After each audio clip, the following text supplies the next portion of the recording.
शादीशुदा लोगों को एक बड़ी सीख देने वाली कहानी। पत्नी ने न जाने क्या किया था कि पति ने उसे एक के बाद एक कई थप्पड़ जड़ दिए। हमेशा हर सिचुएशन को शांति से हैंडल करने वाली पत्नी भी इस बार इतनी अशांत हो उठी थी कि उसने अपनी चप्पल ही निकालकर पति की ओर फेंक दी। चप्पल पति के बालों को छूते हुए निकल गई। ये किस्सा यहीं पर खत्म हो सकता था, मगर पति ने इसे अपनी मर्दांगी का विषय बना लिया और बात बढ़ से बदतर होती चली गई। रिश्तेदारों ने भी आग में घी का काम किया।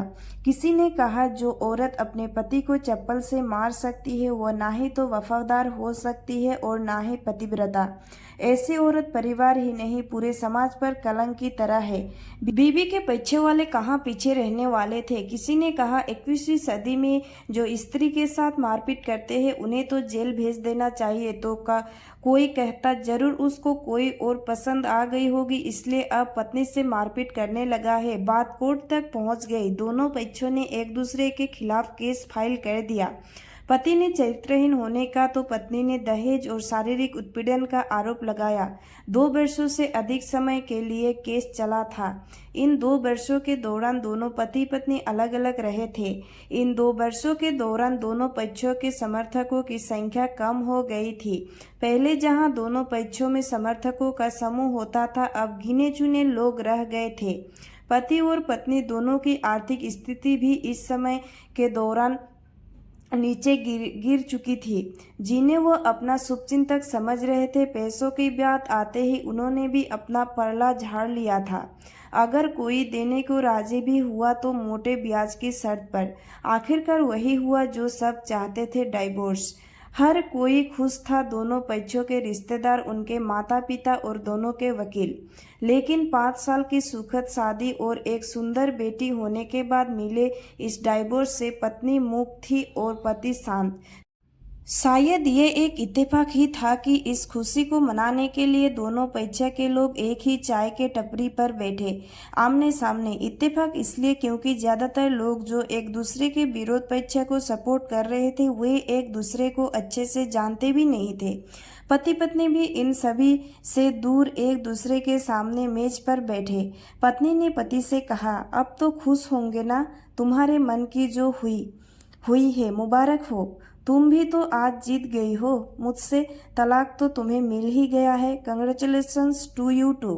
पति ने कहा, तलाक को तुम जीत का प्रतीक समझते हो? पत्नी ने पूछा। पति चुप रहा। थोड़ी देर की शांति के बाद पति ने कहा, मुझे तुम्हें 5 लाख रुपए अभी और हर महीने 8,000 देने का आदेश है। अभी मेरे पास पैसे नहीं है, इसलिए हमारा मतलब मेरा जो सिटी में फ्लैट है उसे तुम्हारे नाम कर देता हूँ। पत्नी बोली, लेकिन उस फ्लैट की कीमत तो 18 लाख की है। हाँ, लेकिन हमारी बेटी तुम्हारे साथ है और आगे जाके उसके खर्चे भी बढ़ेंगे, तुम्हें थोड़ी आसानी होगी। पति ने कहा, नहीं नहीं, मुझे सिर्फ 5 लाख ही देना और तुम हर महीने 8,000 तो देने ही वाले हो। मैं मैनेज कर लूँगी। अगर 5 लाख नहीं है तब भी कोई बात नहीं, पत्नी बोली। दोनों फिर से शांत हो गए। पति सोचने लगा, कितनी भोली और समझदार है ये औरत। कुछ समय पहले तक मेरी पत्नी थी और अब अनजान। ये वही है जो कम से कम खर्चे में घर चलाती और पैसे बचाकर मेरे जन्मदिन और बर्थडे पर हमेशा मेरे लिए नए कपड़े खरीद लाती। कभी बीमार भी हो जाती तो पैसे बचाने के लिए मुझे मालूम न होने देती और घरेलू नुस्खों से अपना इलाज कर लेती। मगर घर में कोई और बीमार होता तो तुरंत डॉक्टर के पास लेकर जाती। मेरी ही मती मारी गई थी। मैं ही अपनी झूठी मर्दांगी के चक्कर में इतनी बड़ी गलती कर बैठा। पत्नी के दिमाग में भी उथल पुथल चल रही थी। अभी भी वैसा का वैसा ही है। पहले भी खुद से ज्यादा हमारे बारे में सोचता था और अभी वही कर रहा है।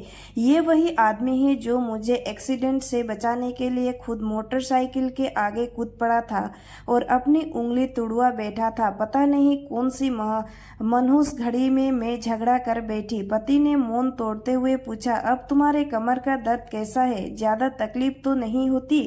पत्नी हल्का सा मुस्कुराई और बोली, अभी भी होता है, अब तो पेट में भी क्रम्स उठते हैं। वह होगा ही, तुम योगा या कसरत भी तो नहीं करती हो, अब किसी गायनोकोलॉजिस्ट को जरूर दिखा देना। पति ने कहा, तुम बताओ तुम्हारा अस्थमा कैसा है अब, क्या अब भी दौरे पड़ते हैं? पत्नी ने पूछा। हाँ पड़ते हैं, पहले से ज्यादा, क्योंकि अक्सर इन्हेलर भूल जाया करता हूँ, याद दिलाने के लिए तुम जो नहीं हो अब।